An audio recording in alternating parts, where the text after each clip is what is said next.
सरकार कैसे काम करती है?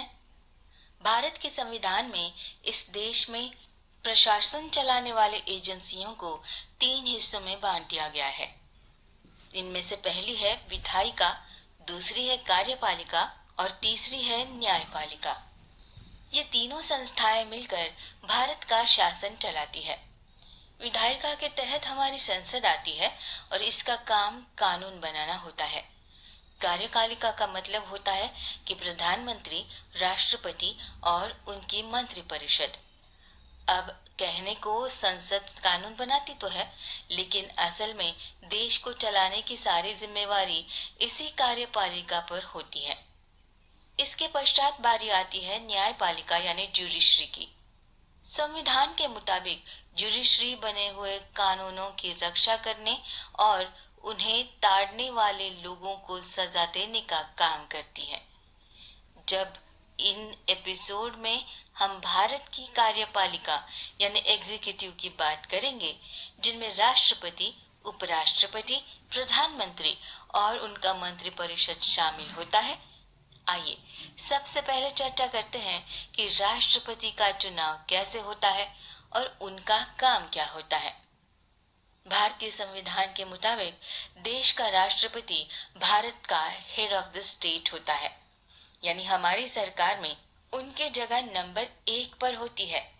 उन्हें भारत का पहला नागरिक भी कहा जाता है और केंद्र सरकार द्वारा लिए जाने वाले हर फैसले पर उन्हीं के नाम से लिए जाते हैं। ये राष्ट्रपति का ही काम होता है कि वो प्रधानमंत्री की नियुक्ति करे और साथ ही प्रधानमंत्री के मंत्रिपरिषद के मंत्रियों की भी नियुक्ति करे। इसके अलावा राष्ट्रपति ही भारत के सुप्रीम कोर्ट के चीफ जस्टिस को भी शपथ दिलाते हैं। जस्टिस के अलावा देश के प्रधानमंत्री को शपथ दिलवाने का काम भी राष्ट्रपति का ही होता है।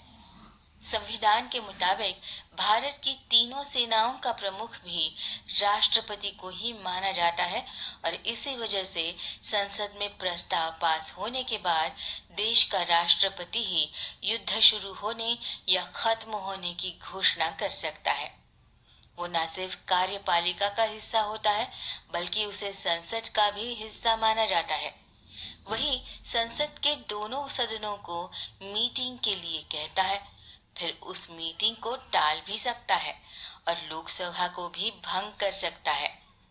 देश में नई सरकार चुने जाने पर और हर साल संसद के पहले सत्र की शुरुआत में राष्ट्रपति संसद के दोनों सदनों को संबोधित करते हुए भाषण देता है।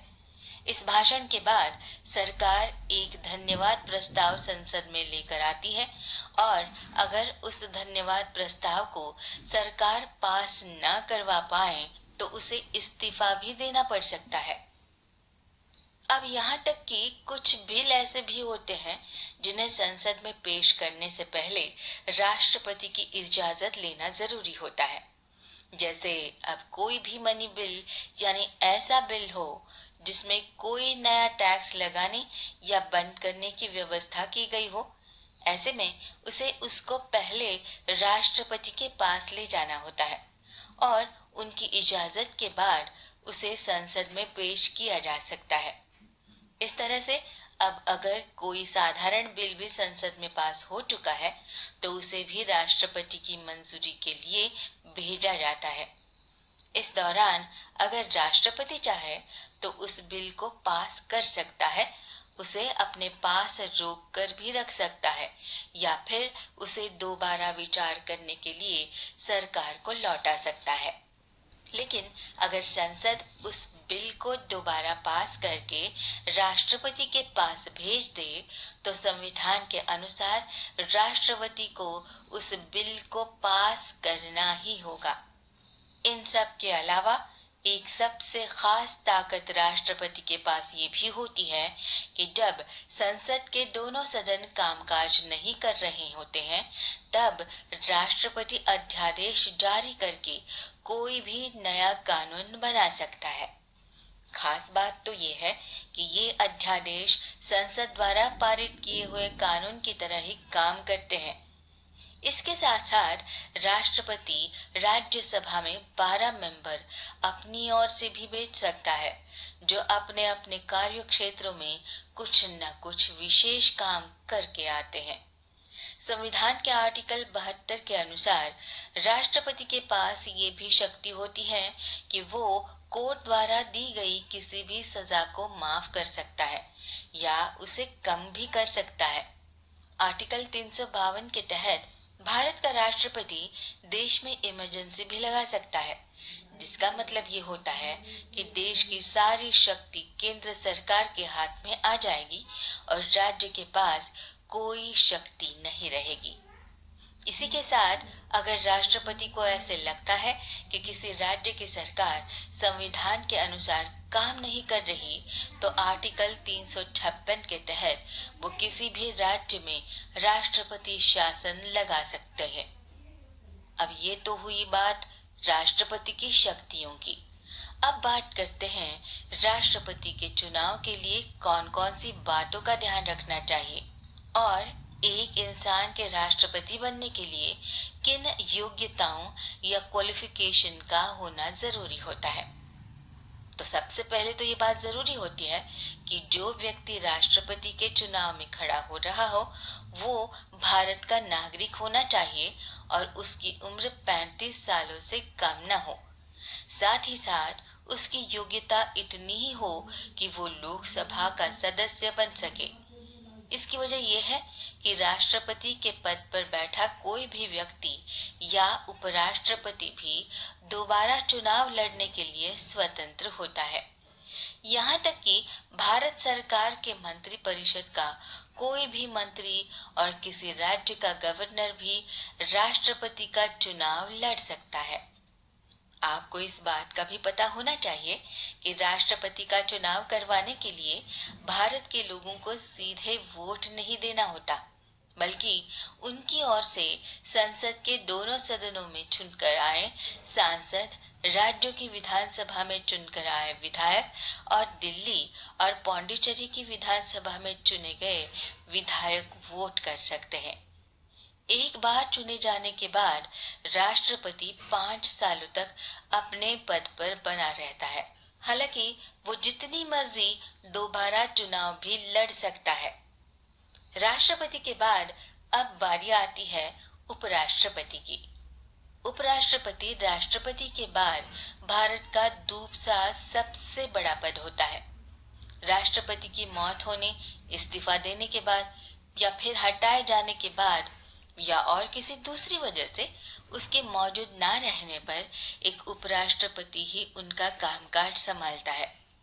इसी के साथ भारत का उपराष्ट्रपति राज्यसभा का चेयरमैन भी होता है। इसके बाद बारी आती है प्रधानमंत्री और मंत्रिपरिषद की। हमारे संविधान ने ऐसी व्यवस्था की है कि भारत में एक मंत्री परिषद होगी और उसके मुखिया के रूप में देश के प्रधानमंत्री को चुन लिया जाएगा। इन सब में प्रधानमंत्री का काम मंत्री परिषद के कामकाज में मदद करना होता है और राष्ट्रपति को सलाह देने का भी होता है। भारतीय संविधान के अनुसार भारत में हर वक्त कोई न कोई सरकार यानी मंत्री परिषद और प्रधानमंत्री रहना ही चाहिए होता है। इसका मतलब हुआ कि किसी भी वक्त राष्ट्रपति को सीधे शासन करने की इजाजत नहीं होती।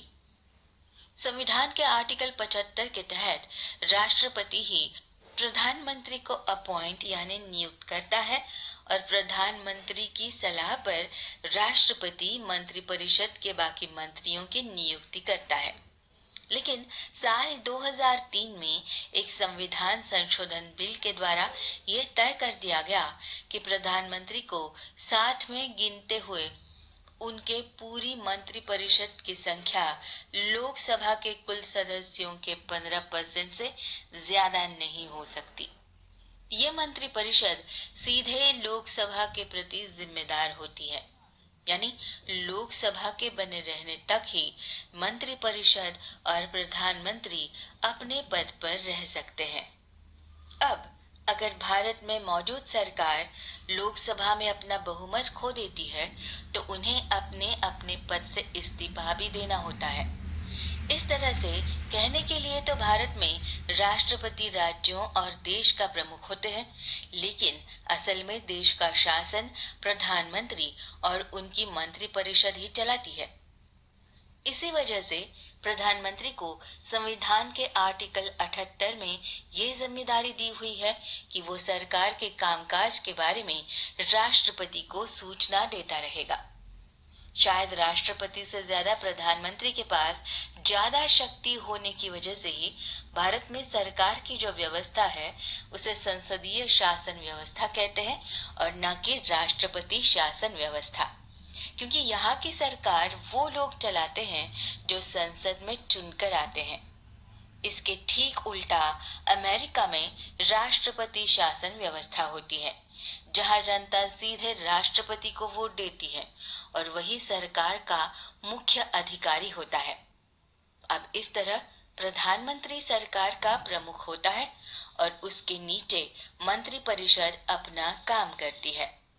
सरकार के इस कामकाज की सारी सूचना और जानकारी राष्ट्रपति तक पहुंचाने की जिम्मेदारी प्रधानमंत्री को दी गई है। इस तरह प्रधानमंत्री मंत्रिपरिषद और राष्ट्रपति के बीच में एक अहम कड़ी का काम करता है।